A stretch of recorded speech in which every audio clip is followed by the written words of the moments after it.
36 जिल्हे, 36 बातम्या. News G9 Maharashtra. उत्तर तुमच्या प्रश्नांची.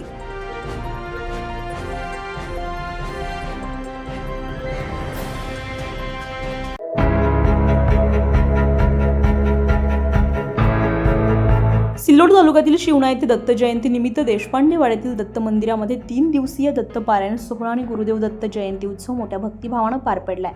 सोहळ्याच्या पहिल्याच दिवशी दुपारी 12 वाजता संजय देशपांडे यांच्या हस्ते दत्त जन्माचं अध्याय वाचन करण्यात आलं. यावेळी उपस्थित महिला पुरुष भक्तांनी अध्याय वाचनाचा लाभ घेतलाय. कार्यक्रमाचे पौरोहित्य श्रीकांत इनामदार यांनी केले. देशपांडे कुटुंबियांच्या माहितीनुसार संजय देशपांडेंचे वडील दिवंगत रमेश भाऊ उर्फ भाऊ देशपांडे यांनी सुमारे 31 वर्षांपूर्वी हे मंदिर बांधलेलं होतं. मागील वर्षी मंदिराचा जीर्णोद्धार करून नव्याने सुशोभीकरण करण्यात आले.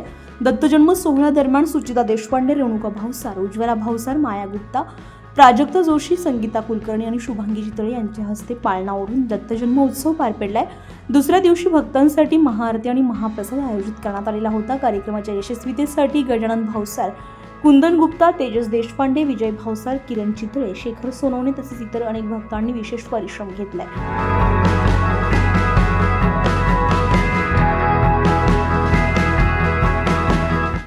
न्यूज G9 महाराष्ट्रासाठी शेख नदीम, सिल्लोड.